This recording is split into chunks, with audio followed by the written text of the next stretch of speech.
पिछले महीने 29 तारीख को सरकार ने 59 चाइनीज ऐप्स पर बैन लगा दिया था। बैन किए गए इन ऐप्स में टिकटॉक, शेयर इट, लाइक जैसे ऐप्स थे जिनके इंडिया में करोड़ों यूजर्स थे। जब से ये ऐप बैन हुए हैं तब से यूजर्स बहुत ज्यादा परेशान है क्योंकि इन ऐप्स पर लोगों के डेटा और बहुत सारे फॉलोअर्स भी थे। साथ ही एक और सवाल जो लोगों को बहुत ज्यादा परेशान कर रहा था वो ये कि ये ऐप्स अब हमेशा के लिए बैन हो जाएंगे या वापसी भी आ सकते हैं।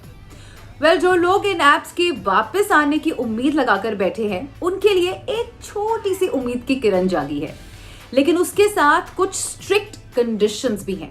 तो क्या है वो स्ट्रिक्ट कंडीशंस जिसको फुलफिल करने के बाद शायद इन ऐप्स की वापसी पॉसिबल हो सकती है?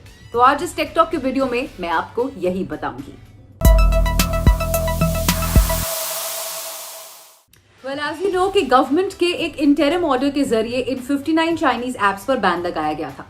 सरकार का कहना था कि ये सभी चाइनीज ऐप्स यूजर्स के डेटा को चुराते हैं और उसे देश के बाहर दूसरे सर्वर्स पर स्टोर करते हैं। इस ऑर्डर में सरकार ने कहा था कि स्मार्टफोन यूजर्स का डेटा चुराना और उसे देश के बाहर भेजना देश की सुरक्षा के लिए खतरनाक है और इन ऐप्स की इन्हीं हरकतों की वजह से इन पर यह बैन लगा था। क्योंकि ये एक इंटरिम बना था इसलिए सरकार अब इन सभी चाइनीज ऐप्स को अपनी बात रखने का मौका दे रही है। According to the reports, government ने इन चाइनीज ऐप्स को 79 सवालों की एक लिस्ट भेजी है जिन पर अब इनको जवाब देना है। अपने जवाब के अंदर इन ऐप्स को सिर्फ साबित ही नहीं करना है बल्कि सरकार को कन्विंस भी करना होगा कि इंडिया में काम करते वक्त इन्होंने किसी भी कानून का उल्लंघन नहीं करा है। सरकार ने इन ऐप्स को अपनी बात रखने के लिए 22 जुलाई तक का टाइम दिया है, लेकिन अगर ये 22 जुलाई तक अपना जवाब नहीं देते हैं, सरकार को कन्विंस नहीं करते हैं, तो एज पर रिपोर्ट्स इनको परमानेंटली बैन कर दिया जाएगा। यानी it's kind of a do or die situation for these apps. या तो आप गवर्नमेंट को कन्विंस कर लीजिए और ये साबित कर दीजिए कि इंडिया में काम करते वक्त आपने कुछ भी गलत नहीं करा है, या फिर आपको लाइफ टाइम बैन फेस करना पड़ सकता है। तो चलिए अब जानते हैं कि ये जो 79 सवालों की लिस्ट भेजी गई है उसमें प्रोमिनेंट क्वेश्चंस कौन कौन से हो सकते हैं। तो जैसे मैंने आपको पहले बताया कि इन ऐप्स को बैन इसलिए किया गया था क्योंकि सरकार को लगता है कि ये ऐप्स इंडियन यूजर्स का डेटा चुराते हैं, इसलिए जो सबसे प्रोमिनेंट क्वेश्चन होगा वो यूजर्स के डेटा से ही रिलेटेड होगा। इन ऐप्स को सरकार को बताना होगा कि यूजर्स का जो डेटा है उसके साथ वो क्या करते हैं और उसे कहां पर स्टोर करते हैं। इसके साथ ही ऐप्स के ओरिजिन और पेरेंट कंपनी के बारे में भी सवाल पूछे गए हैं।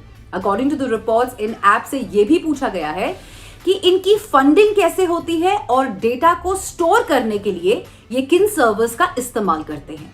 तो ये ऐप्स जो भी जवाब देंगे उनको एक स्पेशल कमेटी को भेजा जाएगा जिसके बाद ही सरकार इन ऐप्स के ऊपर कोई फाइनल डिसीजन ले पाएगी।